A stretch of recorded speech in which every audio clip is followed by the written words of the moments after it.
स्वागत है भक्ति वचन में आपका एक बार फिर, जहां हम परमेश्वर के वचन का भक्तिपूर्ण तरह से अध्ययन करते हैं। हम गलातियों के अध्याय 6 में है, जो इस किताब का आखिरी अध्याय है। आज तीसरा दिन है। आज हम पद 9 और 10 को देखने वाले हैं और हम बात कर रहे हैं आत्मा में चलने की। क्या मतलब है आत्मा में चलने का? हमने देखा कि जब आप पवित्र आत्मा के हिसाब से चलते हैं तो आप एक दूसरे का भार उठाते हैं, एक दूसरे को संभालते हैं, पर इसके साथ आप अपनी जिम्मेदारियों का भार उठाते हैं। आप जिम्मेदारियां जो परमेश्वर ने आपको दी हैं, इसका मतलब यह भी है कि जो आपके जीवन में परमेश्वर के वचन की सेवा करते हैं, आप उनके साथ सभी अच्छी चीज़ों को बांटते हैं, उनकी भौतिक और आत्मिक आवश्यकताओं को पूरा करते हैं। आप हमेशा उन बीजों को बोते हैं जो आपके लिए अनंत जीवन तक चलने वाले हैं। वो बीज जो आप में आत्मा के फल उपजाएंगे, क्योंकि आप जो बोएंगे वही तो काटेंगे। पर आत्मा में चलते हुए आप कभी भी हार नहीं मानते।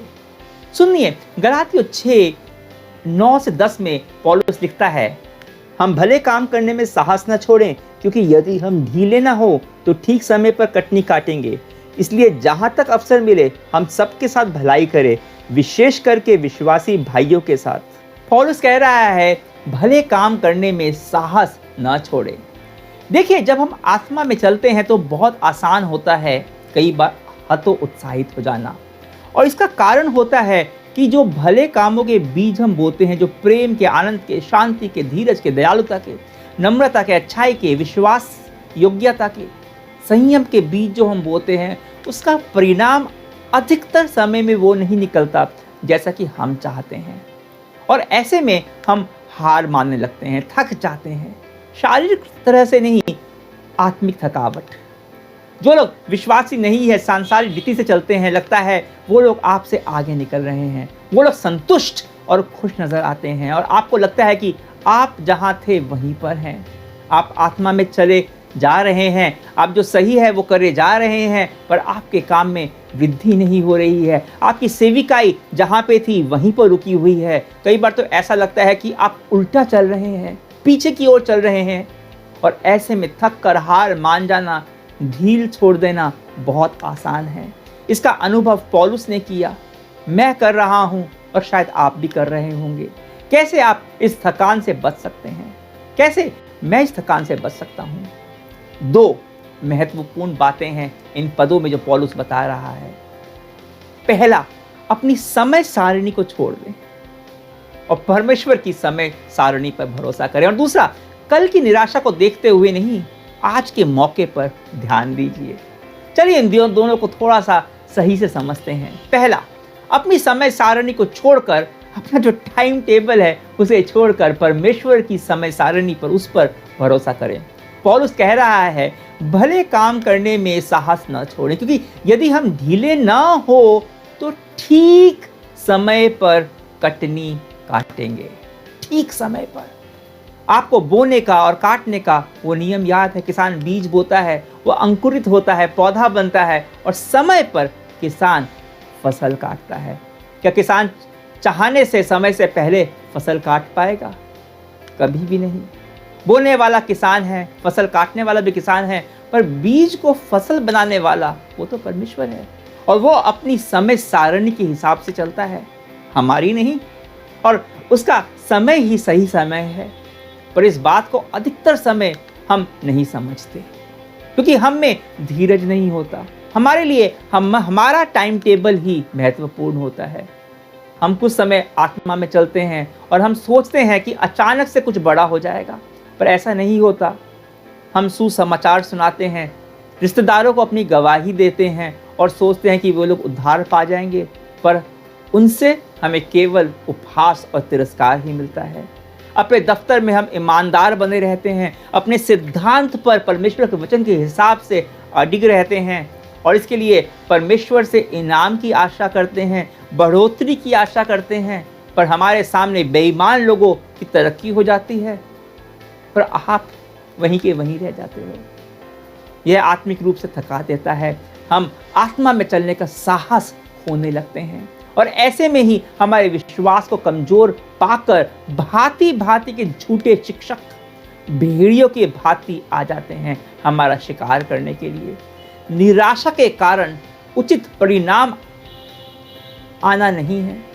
निराशा का कारण है हमारी खुद की अपेक्षा, हमारी खुद की समय सारणी, हमारा टाइम टेबल।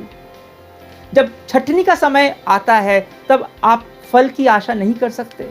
अगर आप परमेश्वर की राह पर चल रहे हैं फिर भी अपेक्षित परिणाम नहीं आ रहे हैं, मायूसी और निराशा आपको घेर रही है, आपको लगता है कि आप किसी बंजर भूमि में हैं, तो समझ जाइए अभी फल बटोरने का समय नहीं है, आपकी छटनी का समय है। परमेश्वर आपकी छटनी कर रहा है और यह दर्दनाक होता है।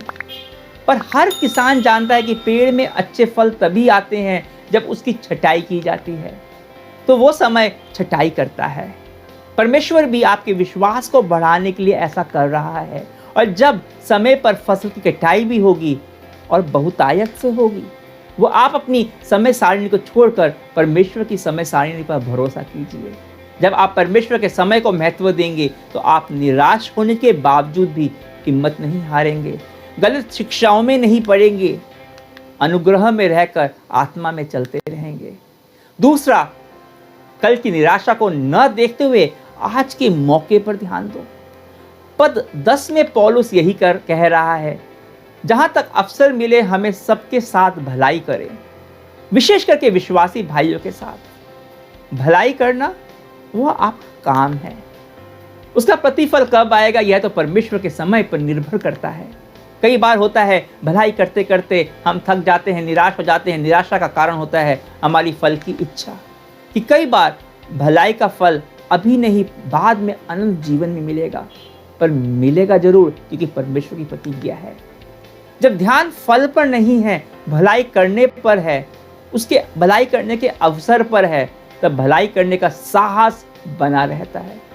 और आपका भलाई करना किसी के जीवन में अंतर ही नहीं लाता, पर आपके लिए भी एक आनंद का कारण बन जाता है। क्योंकि पिछली निराशाओं को लेकर आप बैठे रह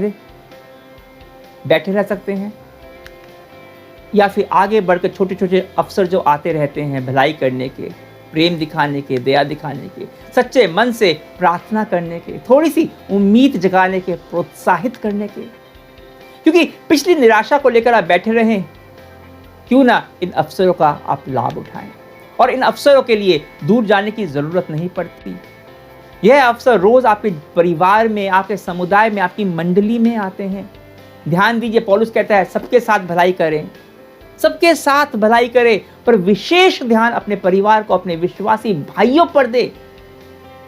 क्या आपने कभी ध्यान दिया है अपरिचित लोगों के साथ, या जो करीब नहीं होते उनके साथ नम्र रहना, उनको दया दिखाना, उनके साथ अच्छे से पेश आना कई बार बहुत आसान लगता है बजाय उनके जो करीब हैं।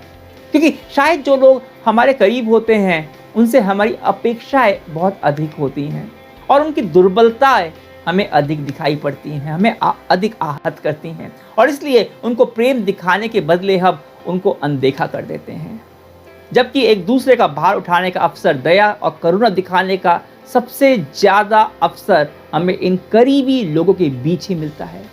और पौलुस कह रहा है भलाई करने का कोई भी अवसर हाथ से जाने ना दो। एक किसान कुछ दाने नहीं बिखेरता, वो एक साथ बहुत सारे बीज मिट्टी में फेंकता है। कौन सा बीज अंकुरित होगा उसे नहीं पता। ये सारे आत्मा में किए गए भले काम ये बीज हैं, इसलिए कोई भी अवसर जाने ना दें। जो आपसे बहुत दूर है उनसे प्रेम करो, उनको प्रेम करो जिनकी आवश्यकताओं पे कोई और ध्यान नहीं दे रहा। पर पौलुस कह रहा है उसको प्रेम करने का अवसर ना छोड़ो जो आपके घर में ही है, जो आपकी मंडली में ही है, और उस अवसर पर परमेश्वर अपना काम करके उसे फलवंत करेगा। और जब परमेश्वर काम करेगा वो प्रोत्साहित होंगे और साथ में आप भी प्रोत्साहित होंगे। तो आज जब हम कुछ पल परमेश्वर हमारे प्रभु से बात करेंगे, हम प्रार्थना करते हैं कि वो हमें वो अवसर दिखाए दूसरों से प्रेम करने के, भलाई करने के, और प्रार्थना करें कि हमारे जीवन से आत्मिक थकान हटाए, क्योंकि यीशु ही है जो हमें विश्राम देता है। आइए यीशु के पास चलें। धन्यवाद, धन्यवाद करते हैं पिता परमेश्वर तेरा, धन्यवाद करते हैं। हम परमेश्वर कितनी बार जो आत्मा में चलते हैं, हमारे पास एक टाइम टेबल होता है, हम बीज बोते हैं, पर उसके बाद ही हम साथ साथ उसके फल काटने के लिए बेसब्र होते हैं। हम ये भूल जाते हैं कि हर चीज़ के लिए तेरा समय है। यहाँ तक कटाई और छटाई भी ज़रूरी है, जिसका एक समय है। आज हो सकता है बहुत निराशा है, बहुत मायूसी है, थकान है, जो हम बो रहे हैं उसके फल हमें दिखाई नहीं दे रहे, पर फिर भी हम विश्वास में बोते रहें। भलाई करने का कोई भी अवसर हम ना छोड़ें। विशेष तौर से जो लोग हमारी मंडली में, हमारे करीब है, हमारे परिवार में हैं, हमें वो मौके दिखा, वो अवसर दिखा जब हम उनके जीवन में हम वो भलाई कर सकते हैं, उनके लिए प्रार्थना कर सकते हैं। हम उसे नज़रअंदाज ना करें, हम उनको ग्रांटेड न ले लें कि वो तो है ही। उनकी दुर्बलताओं को हम प्रेम पूर्ण, नम्रतापूर्ण देख के क्षमा करें, उसके लिए प्रार्थना करें, उनका भार उठाएं और उन्हें अपना भार उठाने दें। यही प्रार्थना करते हैं यीशु मसीह के नाम से, आमीन। कल तक के लिए आज्ञा दीजिए। परमेश्वर की महिमा हो।